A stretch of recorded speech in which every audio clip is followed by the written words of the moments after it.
Queridos irmãos e irmãs, eu sou o pastor Fábio Henrique da Assembleia de Deus em Mossoró e este é o programa EBD Jovem, novo trimestre da Escola Bíblica Dominical da classe de jovens, segundo trimestre de 2019, e hoje vamos estudar a lição de número 2. Ao longo deste trimestre, vamos estudar várias lições a respeito de dinheiro, sexo e poder. E hoje vamos começar as lições referentes à questão do dinheiro e da riqueza. E a lição de número 2 tem como título: Nem pobreza e nem riqueza, mas o necessário. O texto-dia da nossa lição de hoje se encontra em Mateus capítulo 6, versículo 21, que diz assim: Porque onde estiver o vosso tesouro, aí estará também o vosso coração. E a síntese da nossa lição afirma o seguinte: o dinheiro pode se tornar um Deus ou um instrumento de bênção. Tudo vai depender da forma como o crente o utiliza. Muito bem, o programa EBD Jovem está apenas começando, convidamos você para continuar conosco.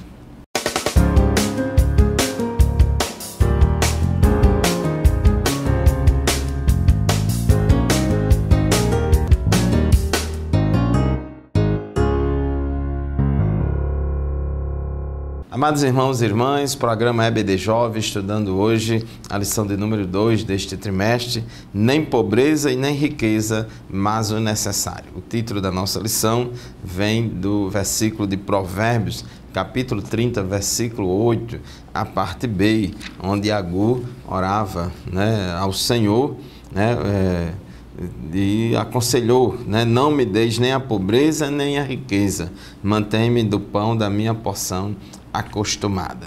Nessa lição de hoje, que abre uma série de lições sobre o tema dinheiro, riqueza, nós vamos estudar a prosperidade financeira no Antigo Testamento, como é que o Antigo Testamento aborda e vê essa questão da prosperidade, e também no tópico 2 da nossa lição, como é que é a visão neotestamentária a respeito dessa questão da prosperidade.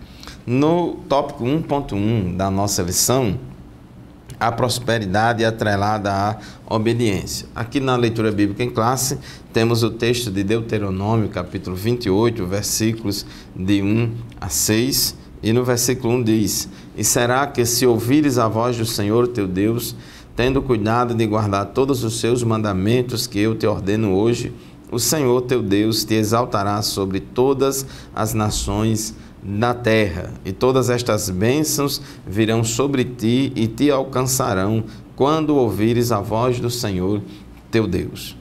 Os expoentes da teologia da prosperidade, ou melhor dizendo, a teologia da ganância, ou teologia da ganância, eles erroneamente defendem que aqueles que estão enfermos, enfrentando um tempo de escassez ou de sofrimento, que estão passando por alguma crise financeira ou que são pobres, é porque estão em pecado, ou porque perderam a fé, ou porque não sabem a fórmula da prosperidade que está com essas igrejas que pregam e que defendem a teologia da prosperidade. Essa teologia da prosperidade, ou teologia da barganha, ou teologia da ganância, ou teologia do triunfalismo, é uma teologia que vem com o objetivo de satisfazer os desejos egoístas e gananciosos e avarentos das pessoas que querem cada vez mais ter a sede de poder, de felicidade, independentemente de Deus. E no Antigo Testamento era muito comum nos judeus, e até mesmo na época de Jesus, havia muito estava muito arraigada na mentalidade judaica, que a pessoa que era próspera em termos de bens materiais e saúde era porque era um sinal de que era abençoada por Deus, e as pessoas pobres ou que doentes ou enfermas ou que tinham uma doença crônica ou incurável era porque eram amaldiçoadas por Deus. Inclusive, quando Jesus estava aqui na terra, levaram até Jesus um cego de nascença. Isso está registrado em João capítulo 9, versículos 1 e 2, que diz assim: ao passar, Jesus viu um cego de nascença. Seus discípulos lhe perguntaram: Mestre, quem pecou, este homem ou seus pais, para que ele nascesse cego? Observe que, ao verem um cego de nascença, os seus discípulos foram logo perguntar a Jesus, os discípulos de Jesus foram logo perguntar a ele, né, que quem foi que pecou? Foi os pais desse cego ou foi esse cego para que ele seja assim? Então eles estavam atrelando aquele problema da cegueira, aquele problema de saúde daquele cego a um pecado que ele cometeu. Então, por isso que alguns chamam também essa teologia da prosperidade de teologia da retribuição.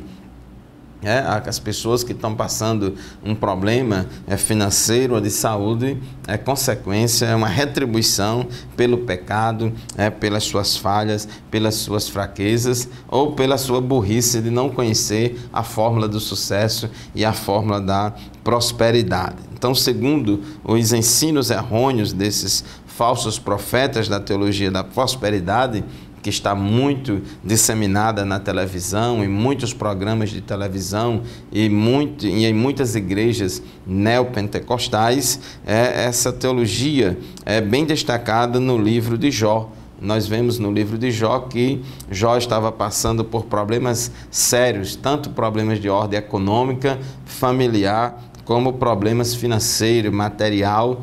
E a gente sabe pela história de Jó que Jó era reto, temente a Deus, que se desviava do mal e que todos aqueles problemas que estavam acontecendo com Jó era pela permissão de Deus. Deus estava permitindo que aquilo acontecesse na vida de Jó, mas os amigos de Jó vieram acusando Jó, dizendo que Jó estava sofrendo tudo aquilo por causa do pecado. Então, para os amigos de Jó, o pecado de Jó era a causa do sofrimento de Jó. Então, esse tipo de teologia defende e legitima a riqueza, pois, segundo seus defensores, a riqueza é sinônimo de justiça, pureza e santidade. Então eles têm essa ideia, inclusive lá em Oséias, no capítulo 12, no versículo 8, no Antigo Testamento, referindo-se a Israel, ao reino do norte, Deus diz assim: Efraim orgulha-se e exclama: como fiquei rico e abastado! Em todos os trabalhos que realizei, não encontrarão em mim nenhum crime ou pecado. Então eles tinham uma ideia de que a prosperidade lá de Israel, porque lá no Reino do Norte, eles passaram em algum momento em períodos de prosperidade econômica, financeira, e eles achavam que aquilo era porque Deus estava se agradando deles, quando na verdade o período que mais Israel apostatou da fé e se desviou dos caminhos do Senhor foi nos períodos de maior prosperidade. Então, o próprio Jó também, ele questiona essa teologia, pois tem a convicção da sua comunhão com Deus e da vida íntegra que vivia. Então, é importante a gente compreender a visão bíblica da palavra de Deus a respeito deste tema, para que a gente não venha a tirar conclusões precipitadas fora daquilo que revelam a palavra de Deus. No tópico 1.2 da nossa lição, as bênçãos da prosperidade são consequências natural. Então aqui em Deuteronômio, capítulo 28, versículos 2 a 5, fala da bênção de Deus no campo, da bênção de Deus na cidade. Bendito o fruto do teu ventre, bendito o fruto da terra, bendito o fruto dos animais, e assim por diante. Então, a bênção de Deus, também Deus abençoa como consequência da obediência, mas não significa que todo mundo que prospera é porque está obedecendo a Deus, não. Muito bem, chegamos ao final do primeiro bloco do nosso programa de hoje. Vamos fazer uma breve pausa e já já retornaremos para continuar o assunto da nossa lição. Fique conosco.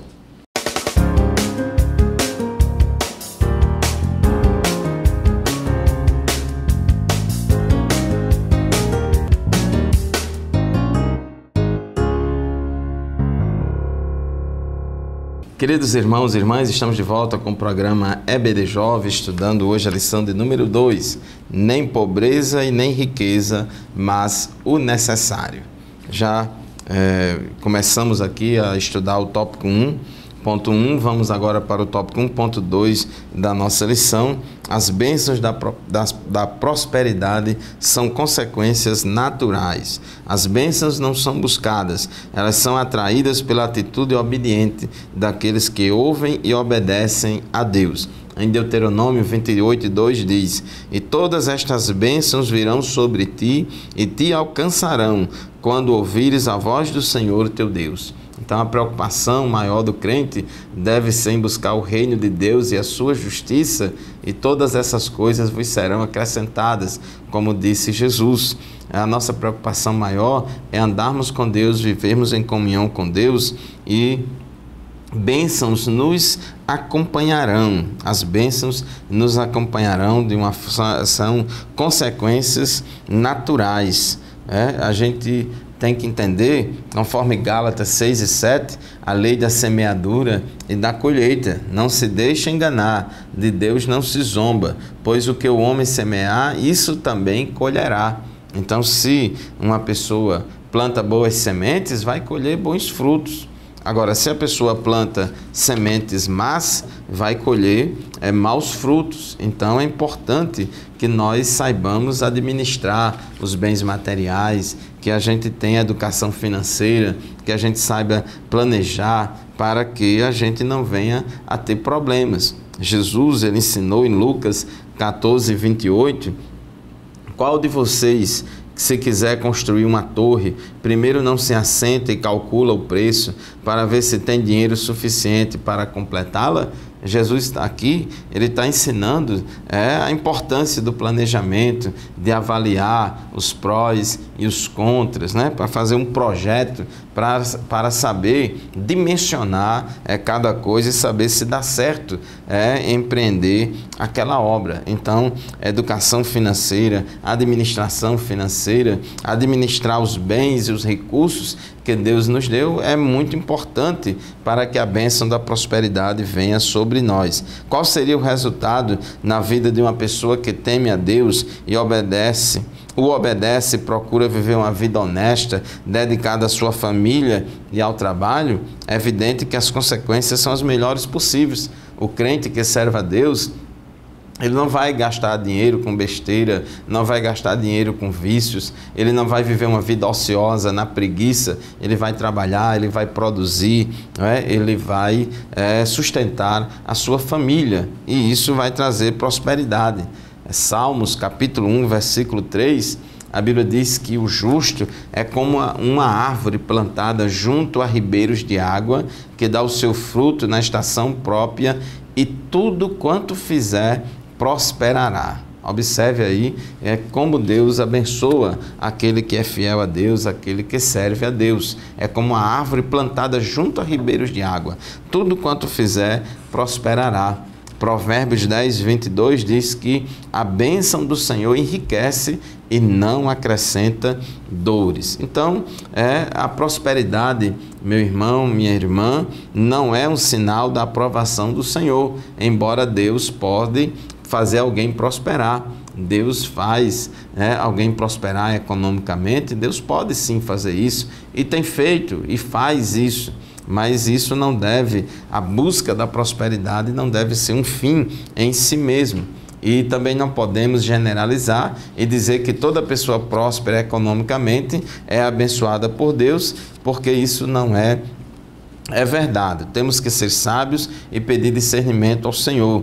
Asaf, no Salmo 73, ele ficou muito perturbado ao ver a prosperidade dos ímpios, e ele achava que não valia mais a pena ser crente, ser fiel ao Senhor. Mas depois ele entrou no santuário de Deus e entendeu tudo, entendeu que o fim deles é a morte. Então nós não podemos ter uma visão distorcida da questão da prosperidade, né? Jesus falou para a igreja de Laodiceia, lá em Apocalipse, capítulo 3, versículos 17 e 18, era uma igreja que se vangloriava da sua prosperidade material, financeira, e dizia: estou rico, adquiri riquezas e não preciso de nada, né? E Jesus disse: vocês não sabem que vocês são cegos, pobres, miseráveis e nu. Então precisamos ter equilíbrio nessas coisas. A oração de Agur, o conselho dele no capítulo 30 de Provérbios, versículos 8 e 9, é muito importante. Eu peço a Deus que não me dê nem a pobreza, nem a riqueza, mas mantenha-me do pão da minha porção acostumada. O tópico 1.3 da nossa lição: bem-aventurado quem mantém sua integridade o tempo todo, né? Então, bendito serás ao entrares e bendito serás ao saíres. Nós temos que ser abençoados em todo o período da nossa vida.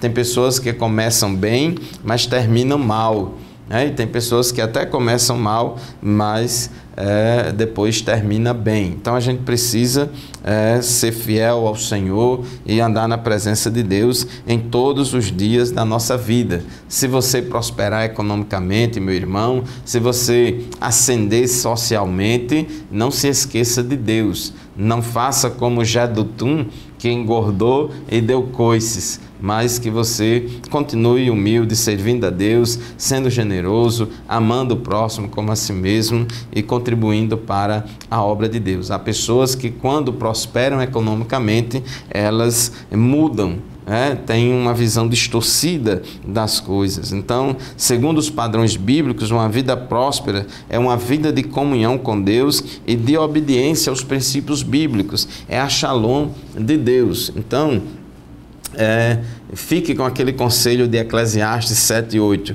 O fim é melhor do que o começo, pois existem pessoas que começam bem, mas terminam mal. Veja que Saul, ele começou bem como rei de Israel, mas terminou mal, porque se desviou dos caminhos do Senhor.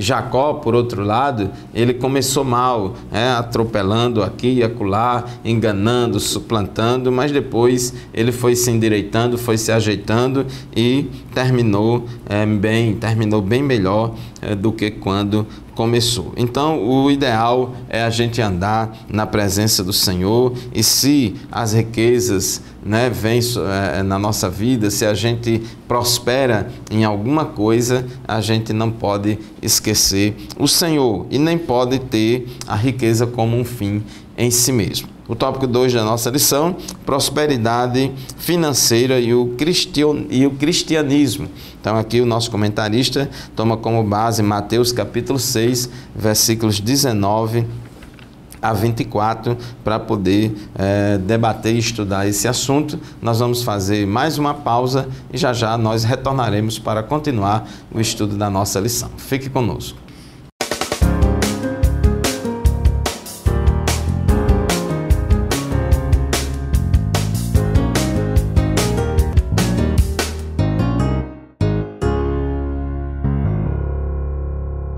Amados irmãos e irmãs, estamos de volta com o programa EBD Jovem, estudando hoje a lição de número 2 deste trimestre, lição que tem como título: nem pobreza e nem riqueza, mas o necessário. O tópico 1.1 da nossa lição diz que tópico 2.1 da nossa lição diz: o maior tesouro é fazer a vontade de Deus e viver em paz. Os evangelhos mostram o caso de um jovem rico. Está lá em Mateus capítulo 19, versículos 21 a 24, por exemplo, que aquele jovem rico, ele era uma pessoa que guardava muitos mandamentos lá do decálogo, muita coisa, era aquele cidadão de bem, um bom filho, fazia tudo, tinha um padrão moral assim muito invejável, vamos dizer assim, mas era um jovem que tinha um problema muito sério com a questão das riquezas. Ele era avarento e tinha apego e amor à riqueza, amor ao dinheiro. Então, Jesus, vendo isso, disse: pega tudo quanto você tem, dá aos pobres, vem e segue-me e terás um tesouro no céu. E a Bíblia diz que aquele jovem rico saiu triste porque possuía muitas riquezas e não era capaz de abandoná-las para seguir a Cristo. E Jesus mostrou, diante desse episódio, que é mais fácil passar um camelo pelo fundo de uma agulha do que entrar um rico no reino de Deus. Jesus mostrou que quão dificilmente entrarão no céu aqueles que têm riquezas, que se apegam aos bens materiais, Então, em uma sociedade consumista e centrada na economia de mercado, o dinheiro e os bens materiais assumem um papel peculiar. Então, muitas pessoas têm a sua vida espiritual, vamos dizer assim, prejudicada por causa do dinheiro. Jesus já ensinou isso na parábola do semeador. Mateus 13, 22 diz: quanto ao que foi semeado entre os espinhos, este é aquele que ouve a palavra, mas a preocupação desta vida e o engano das riquezas a sufocam, tornando-a infrutífera. Observe aqui, as riquezas e a preocupação desta vida torna a palavra infrutífera, porque o dinheiro, ele tem que ser um bom servo, ele é um péssimo senhor. Nós não podemos de maneira nenhuma deixar que o dinheiro seja senhor da nossa vida. E você, meu irmão, minha irmã, meu amigo, se você prosperar, mantenha-se humilde, não mude o seu coração por causa do dinheiro. Salmo 62, versículo 10 diz: não confiem na extorsão, nem ponham a esperança em bens roubados. Se as suas riquezas aumentam, não ponhas nelas o coração. Vou repetir: se as suas riquezas aumentam, não ponham nelas o coração, porque isto é avareza. E a Bíblia diz que a avareza é idolatria. Não há nenhum problema em se preparar para o mercado de trabalho, buscar conquistar uma boa posição financeira. Agora, o problema, o problema é quando isso se torna a única meta principal a ser atingida. O problema é quando as pessoas têm a busca da prosperidade, do sucesso, como um fim em si mesmo, e isso em detrimento da vida espiritual. Lucas capítulo 12, versículos 19 a 20, conta a história de um rico insensato, de um rico sem juízo, que produziu muito, enriqueceu muito, e ele disse: e direi a mim mesmo, você tem grande quantidade de bens armazenados para muitos anos, descanse, coma, bebe e alegre-se. Contudo, Deus lhe disse: insensato, esta noite a sua vida lhe será exigida. Então, quem ficará com o que você preparou? Então, somente a pessoa louca, sem juízo, insensata, é que confia nas riquezas e se apega nelas, e não se prepara para se encontrar com Deus, não tem uma vida espiritual. Então, Jesus adverte que o principal tesouro a ser conquistado não é o material terreno, pois eles produzem satisfação e alegrias momentâneas, passageiras. Por isso que ele diz, Mateus 6, 19 e 20, não ajunteis tesouro na terra, onde a traça e a ferrugem tudo consomem, e onde os ladrões minam e roubam, mas ajuntai tesouros no céu, onde a traça nem a ferrugem consomem, e onde os ladrões não minam nem roubam. Então essa é a orientação da palavra de Deus. Aqui no mesmo texto de Mateus capítulo 6, versículos 22 e 23, tem uma metáfora aqui do olho como lâmpada para o corpo, em que Jesus adverte quanto à questão do nosso olhar. Ele nos adverte contra o perigo da concupiscência dos olhos, contra o perigo da cobiça dos olhos, porque muitas pessoas, ao verem os bens materiais, ao colocar os olhos nas coisas boas, nas coisas boas desta vida, se deixa levar pela concupiscência dos olhos. A exemplo de Acã, no capítulo 7 de Josué, no versículo 21, diz que Acã pecou por causa da concupiscência dos olhos. Ele disse: quando vi entre os despojos uma bela capa feita na Babilônia, 2,4 kg de prata e uma barra de ouro de 600 gramas, eu os cobicei e me apossei deles. Estão escondidos no chão da minha tenda com a prata por baixo. Então, ele cobiçou aqueles bens proibidos por Deus, por causa da concupiscência dos olhos. Então, por isso que Jesus nos adverte quanto à questão do olho. Tem um ditado que diz que pessoas assim são pessoas que têm um olho grande, fica colocando o olho nas riquezas, principalmente na riqueza dos outros, para invejá-las e para poder buscá-las insensante, de forma assim exagerada, esquecendo as coisas, ultrapassando limites, e assim causa muitos problemas. Devemos ter cuidado. Versículo 24, Mateus 6:24, o último versículo da nossa leitura bíblica em classe, Jesus disse: ninguém pode servir a dois senhores, porque ou há de odiar um e amar o outro, ou se dedicará a um e desprezará o outro. Não podeis servir a Deus e a Mamon, que é o Deus das riquezas. Você não pode servir a Deus e as riquezas. Então, as riquezas, o dinheiro, os bens materiais podem se constituir num Deus para aqueles que são avarentos, para aqueles que confiam nas riquezas e no dinheiro e não confiam em Deus. Tenha cuidado, porque idolatria não é só adorar santos, imagens de esculturas, mas aquele que se apega ao dinheiro, que se apega à riqueza, como o jovem rico e tantos outros, são pessoas que estão cometendo o pecado de idolatria. Então, para encerrar esta lição de hoje, eu aconselho a você: sirva a Deus em primeiro lugar. O dinheiro é um péssimo senhor e um ótimo servo. Não seja servo ou escravo do dinheiro, mas seja senhor e dono do seu dinheiro. Deus abençoe você. Muito obrigado pela sua audiência. Até o próximo programa, se Deus quiser.